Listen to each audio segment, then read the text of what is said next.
Сәлем ханымдар, сіздермен мен Жансая. Бүгін түрік баклавасын жасайтын боламыз. Мастер-класстан алынған біліміммен сіздермен бөлісемін. Яғни оригинал рецепт, ешқандай қаймақ қосылмайды, ешқандай сұйық май қосылмайтын нағыз түрік баклавасының рецептімен сіздермен бірге бүгін жасаймын. Бұл түрік баклавасының көптеген түрі бар. Бүгінгі жасайтынымыз миди баклавасы болады. Қараңыздар.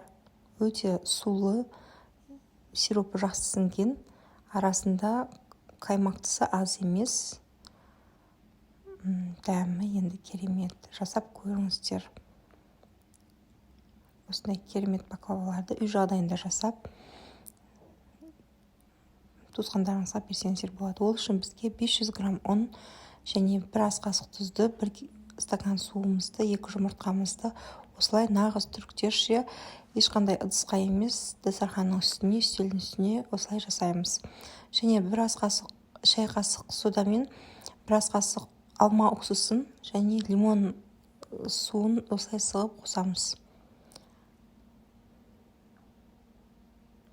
Осылай күшті қамырға саламыз. Жақсылап қамырды біріктіруге бар күшімізді саламыз. Осылай біріккен қамырымызды кемі 40 минутқа демалдырып қоямыз. Яғни қамыр өз бойын жақсылап көтеру тиіс.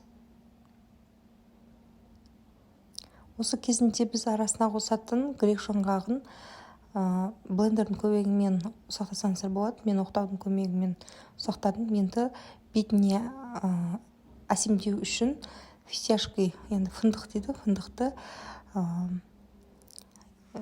түріктердің жебізімен фындығын осылай дайындап қойдым. Өзіміздің қазақша жаңғақтарымызды ұсақтап қойдым. Қамырымызды осылай 8 бөлікке бөліп алдым. Яғни 9 бөлік, бір бөлігі маған қажет емес, 8 бөлігіне бөліп алдым. Осылай дөңгелектетіп, оны қайтадан жаюға ыңғайлы болу үшін дөңгелектетіп, дөңгелек пішінде салқынға салып қоямыз. Тағы кішкене 5-10 минутқа қойып қоямыз. Осы кезінде біз сироп жасаймыз. Яғни бір кесе немесе 1,5 стакан суға 2 лимон саламыз және 600 грамм қант саламыз. Үздіксіз қайнатамыз. 25-30 минутқа қайнауы тиіс. Осы кезінде біз қаймақтысын жасаймыз. Қаймақтысы дегеніміз қарапайым өзіміздің жаңағы манный кашамыз дейміз ғой, ботқамыз сол. Осылай құйып, оны суытып алып, қолдарымызбен дөңгелектетіп, баклаваның арасына салуға ыңғайластырып қоямыз. Қамырымызды жаямыз. Мен екеулеп жаямын. Сіздер егерде бастапқы үйренгенше біреуден жайыңыздар, кейін үйреніп алып, менің осы каналымда түрлі мастер-класстар болады. Қамырдың қыр-сыры сол қыр-сырлармен бөлісе отырып, қараңыздар, мен екеуден, 5-еуден жайып көрсететін боламын. Сіздер үйренгенше біреуден жаясыздар.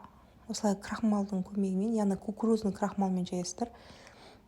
Картофельный крахмал қамырды қатты жұмсартып жібереді.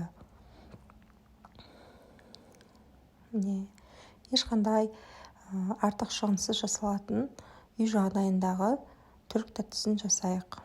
Қамырын көріп тұрғандарыңыздай, астыңғы несінен баламның осындай дәптерін қойдым. Яғни аңдар, жолбарыс, қасқыр деген сөздер анық көрініп тұр. Осылай ораймыздай, оқтауымызды байқасаңыздар, мен кішілеу оқтауыма ауысып кеттім. Осылай тағы да орап, қайталап жасап көрейік. Міне, әдемі пружинка шығады. Осы пружинкаларды осылай жайып қоямыз.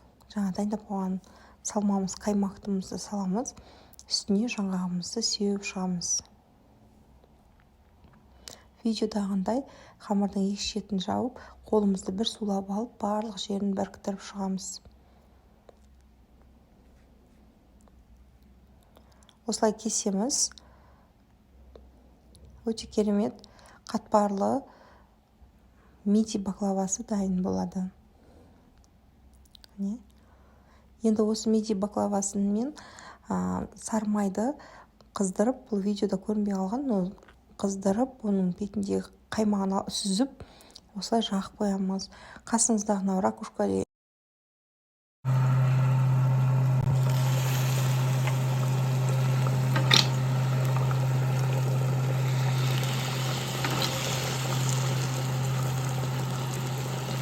Ой,